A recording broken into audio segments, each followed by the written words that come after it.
नमस्कार स्टूडेंट्स, आपका अपने चैनल पे स्वागत और अभिनंदन है। आज हम बहुत ही सरल भाषा में बात करने वाले हैं समान पात्रता परीक्षा सीनियर सेकेंडरी स्तर की जो एग्जाम हो गया आपकी सीईटी। एग्जाम का नाम क्या है? सीईटी। और इस सीईटी में जो सिलेबस आपका होगा वो किस प्रकार से होगा, ज्यादा उलझे नहीं, बिल्कुल ही सरल तरीके से आप इसकी तैयारी करके अच्छे मार्क्स ला सकते हैं।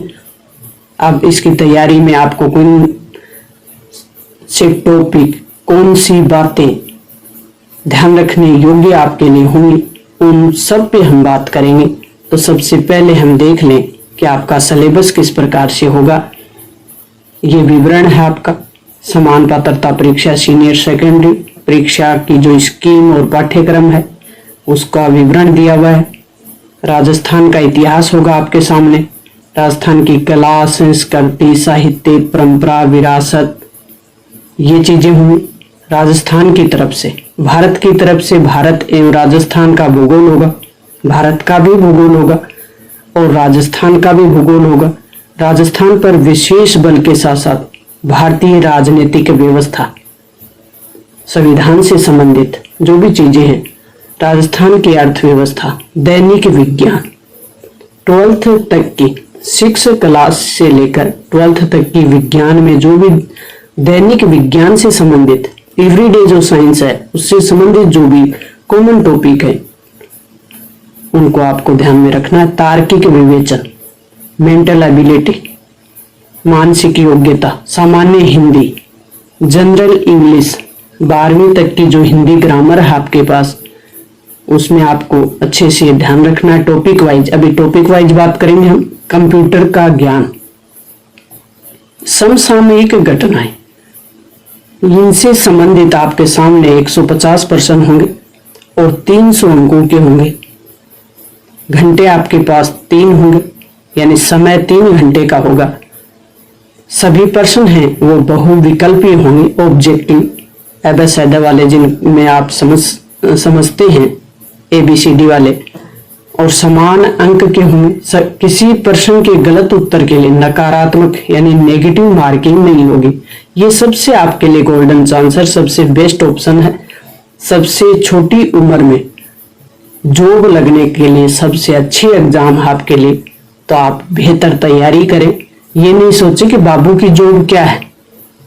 बहुत से विभागों में मैंने इसके लिए डाला हुआ है कि 12 पोस्ट है, 12 प्रकार के पोस्ट इसमें भरी जाएंगे इस एग्जाम के तहत। तो उसके लिए मैंने डाल दिया आपके लिए कि कौन कौन सी पोस्ट होंगी। उसमें LDC, UDC, और आपको इन दिनों पता होगा कि LDC और UDC का जो प्रमोशन है वो बहुत ही फास्ट तरीके से चल रहा है। वो किसी भी डिपार्टमेंट में हो, पहले तो सचिवालय में ही फास्ट प्रमोशन होता था, लेकिन अब LDC, UDC किसी भी डिपार्टमेंट में भर्ती होता है तो उसके 4 साल के लगभग समय पे ही प्रमोशन हो जाता है। तो ये बहुत फास्ट प्रमोशन की प्रक्रिया इसमें चल रही है। सभी पर्सन सीनियर सेकेंडरी के होंगे, ये भी ध्यान रखें। बहुत ज्यादा वाइड सिलेबस में नहीं फंसे। वाइड सिलेबस में अगर आप फंस गए तो आपको पता है कि आप ढंग से तैयारी नहीं कर पाएंगे। तो देखो, इसमें पाठ्यक्रम का जो विवरण है उसमें राजस्थान का इतिहास, कला और जो संस्कृति से संबंधित प्रश्न है वो आपके सामने इनसे संबंधित होंगे। जो प्राचीन सभ्यता है ये अपनी कक्षा 6 से लेकर और जो 10th तक की राजस्थान अध्ययन की पाठ्य पुस्तकें चल रही हैं अपने सिलेबस में राजस्थान बोर्ड के एग्जाम के साथ, उन सब का सटीक विवरण डाल रखा है। तो बहुत ज्यादा वाइड सिलेबस में मैं फिर से कह रही हूँ कि ना उलझे। तो आप आराम से अपने चैनल पे पढ़ सकते हैं। आप नहीं पढ़ सकते तो कक्षा 6 से 10 की पाठ्य पुस्तक है वो किसी भी नजदीकी स्कूल से आप ले लें, पुरानी बुक आपको मिल जाएंगे। उनमें ये सटीक जो टॉपिक है वो आप अच्छे से तैयार करें। राजस्थान के इतिहास से संबंधित जो प्रमुख राजवंश है, उनकी प्रशासनिक और राज व्यवस्था है, सामाजिक और सांस्कृतिक आयाम है। वैसे आपको बहुत वाइड सिलेबस में बुक मिल जाएंगी, लेकिन उतना सब कुछ कंटेंट आप अभी टीन एज है उससे निकले ही हैं। 18-20 साल के आप बच्चे हैं तो आपसे वाइड सिलेबस नहीं पूछा जाएगा, वो सटीक जानकारी आपको होनी चाहिए, ये उम्मीद बोर्ड आपसे करेगा। स्थापत्य कला से संबंधित किले, राजस्थान के किले, स्मारक कला, चित्रकला और हस्तशिल्प से संबंधित प्रश्न होंगे। राजस्थान में स्वतंत्रता आंदोलन के संबंध जो घटनाक्रम हुए, जन जागरण हुआ, जो आंदोलन हुए प्रजामंडल के, वो पूछे जाएंगे। राजस्थान का एकीकरण पूछा जाएगा, लोक भाषा और साहित्य पूछा जाएगा, लोक संगीत और नृत्य पूछा जाएगा, संत कवि योद्धा लोक देवता लोक देवी, ये सब अपने चैनल पे डाले हुए हैं। मेले और त्योहार, रीति रिवाज, वेशभूषा और आभूषण। तो आप बहुत ही सटीक जो सिलेबस है उसको अच्छे से तैयार करें। भारत एवं राजस्थान का भूगोल, इसमें आपको भारत का जो भौतिक स्वरूप है, कक्षा 9th की पाठ्य पुस्तक भूगोल की, उसमें पर्वत, पठार, मरुस्थल, मैदान, प्रमुख नदियां, झीलें, बांध, सागर, वन्य जीव और अभ्यारण्य, कक्षा 9 की जियोग्राफी की बुक है। मैं आपको सजेस्ट करूंगी कि आप उसको अच्छे से पढ़ लें।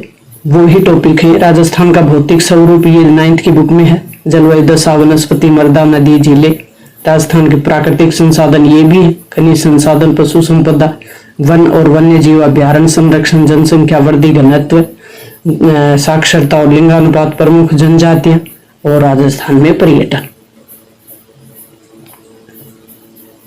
राजस्थान पर विशेष बल देने के साथ साथ भारतीय राजनीतिक व्यवस्था, भारत के संविधान की प्रकृति से संबंधित प्रश्न की महत्वपूर्ण सीरीज अपने यहाँ चैनल पे आपको मिलेगी। मौलिक अधिकार, राज्य की नीति निर्देशक तत्व, इनको बहुत अच्छे से समझाया हुआ है। मूल कर्तव्य बताए हुए राजस्थान की राजनीतिक प्रशासनिक व्यवस्था, जिसमें राज्यपाल, मुख्यमंत्री, राजस्थान की विधानसभा, ये भी सब आपको टॉपिक मिलेंगे। लोक सेवा, राज्य निर्वाचन आयोग, सूचना आयोग, मानव अधिकार आयोग, राज्य का मुख्य सचिव, जिला प्रशासन, स्थानीय स्वशासन, पंचायती राज, राजस्थान की अर्थव्यवस्था से संबंधित प्रश्न हुए, जिसमें आप देख पा रहे हो कि राजस्थान की जो फसल है, कृषि उद्योग और सिंचाई की सुविधा, जो भी परियोजनाएं हैं, मरु विकास से संबंधित जो भी परियोजनाएं चली हैं, हस्तशिल्प उद्योग, बेरोजगारी, सूखा, अकाल की जो भी स्थिति राजस्थान में समय समय पे बनती रही है, राजस्थान की विभिन्न कल्याणकारी योजनाएं, महात्मा गांधी राष्ट्रीय रोजगार गारंटी योजना, नरेगा, मनरेगा, आपको ध्यान है, लघु एवं वित्तीय संस्थाएं, राजस्थान की पंचायती राज और ग्रामीण विकास में इनकी भूमिका, राजस्थान का औद्योगिक विकास, प्रमुख उद्योग और औद्योगिक क्षेत्र, लघु और कुटीर उद्योग इसमें शामिल है। राजस्थान का ऊर्जा स्रोत, जिसमें जल विद्युत, तापीय ऊर्जा, अणु, पवन और सौर ऊर्जा। दैनिक विज्ञान में आपसे ये टॉपिक पूछे जाएंगे। भौतिक एवं रासायनिक परिवर्तन 10th क्लास में है, आप आराम से सीख लें इसको। ऑक्सीकरण, अपचयन, अभिक्रिया, उत्प्रेरक, धातु और अधातु, ये भी 10th में आपके। कुछ महत्वपूर्ण यौगिक, कार्बन और कार्बन के महत्वपूर्ण यौगिक, क्लोरोफ्लोरोकार्बन और फ्यून, CNG, साबुन और अपमार्जक, ये भी 10th में आपके। आराम से आप उनको प्रकाश का परावर्तन और नियम, प्रकाश का वर्ण विक्षेपण, लेंस के प्रकार, दृष्टि दोष, अंतरिक्ष और सूचना प्रौद्योगिकी, अंतरिक्ष, भारत का अंतरिक्ष अनुसंधान कार्यक्रम, इसरो से संबंधित जो भी सूचनाएं हैं, सूचना प्रौद्योगिकी, आनुवंशिकी से संबंधित भी 10th में आपके चैप्टर। पर्यावरण अध्ययन, पारिस्थितिकी तंत्र, जंतुओं का आर्थिक महत्व, पादपों का आर्थिक महत्व, रक्त समूह, ब्लड ग्रुप जो भी है वो भी आपको याद रखने हैं।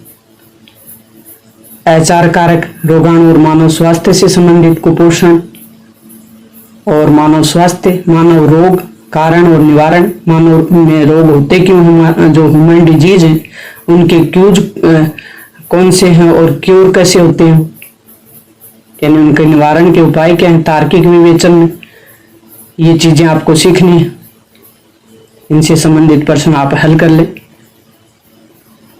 सामान्य गणित है एक प्रकार से, कक्षा 6 से लेकर 9th तक की गणित तो आप सही से अच्छे से सीख ले। कक्षा 6 से लेकर 9th तक की गणित।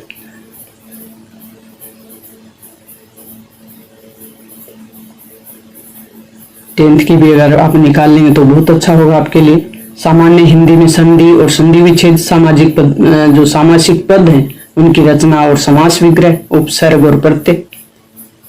हिंदी व्याकरण से सीख लीजिए। पर्यायवाची जो शब्द है, विपरीत शब्द है, विलोमार्थक, अनेकार्थक, शब्द युग्म, संज्ञा, सर्वनाम, विशेषण, अव्यय, जो अव्यय और क्रिया है उनसे संबंधित शब्दों में जो शुद्धि अशुद्धि के जो शब्द हैं उनसे संबंधित, वाक्य अशुद्धि शुद्धि संबंधी, वाक्यांश के लिए एक जो शब्द सार्थक शब्द होता है, मुहावरे और लोकोक्तियां, अंग्रेजी के जो तार्किक शब्द हैं, कार्यालय पत्रों से संबंधित ज्ञान, लैंग्वेज में जो इंग्लिश लैंग्वेज है उसमें आपको tense, sequence of tense, voice, active passive, narration, use of article determination, use of preposition, translator जो सिंपल ट्रांसलेशन होता है उससे संबंधित,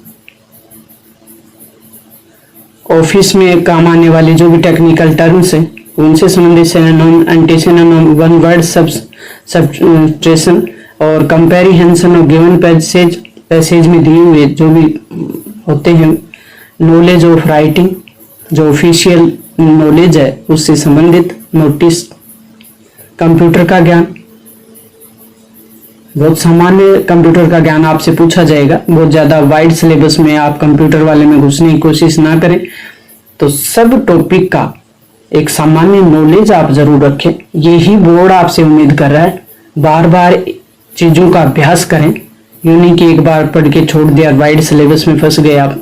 बार बार सिलेबस को रिकवर करें, अभ्यास करें। राजस्थान, भारतीय और अंतर्राष्ट्रीय महत्व की प्रमुख जो भी घटनाएं चल रही हैं उनसे संबंधित प्रश्न पूछे जा सकते हैं। वर्तमान में जो चर्चित व्यक्तित्व वाले व्यक्ति हैं, स्थान हैं और संस्थाएं उनसे संबंधित, खेल और खेलकूद संबंधी गतिविधि पूछी जा सकती है। बोर्ड द्वारा जो उक्त परीक्षा की स्कीम है, पाठ्यक्रम है, वो बोर्ड की वेबसाइट का जो कैंडिडेट कॉर्नर है उस पे अपलोड कर दिया गया है और इसमें आपके जो प्रश्न होंगे वो ABCD और ये 5 विकल्प होंगे, तो आपको ध्यान ही होगा। और पेपर में अगर आपको 4 विकल्प में से कोई भी विकल्प नहीं आता, 5 विकल्प का मतलब यही है, ये जो ऑप्शन आपको दिया जाएगा 5वां, तो उसमें आप खाली नहीं छोड़े। ABCD में से कोई नहीं आ रहा तो E को भरना कंपलसरी है। तो इस प्रकार से हमने CET 12th लेवल का जो अपना सिलेबस है उस पे हमने बात की है। मुझे उम्मीद है कि आपको समझ में आ गया होगा और आप बड़े धैर्य के साथ तैयारी करेंगे। तो धैर्य के साथ तैयारी करने वाले का सिलेक्शन जरूर होता है, क्योंकि मेहनत कभी भी व्यर्थ है, वो नहीं जाती। तो मेहनत सटीक करें, स्मार्ट तरीके से करें। मिलते हैं नेक्स्ट और महत्वपूर्ण जानकारी के साथ, तब तक थैंक्स, ऑल द बेस्ट।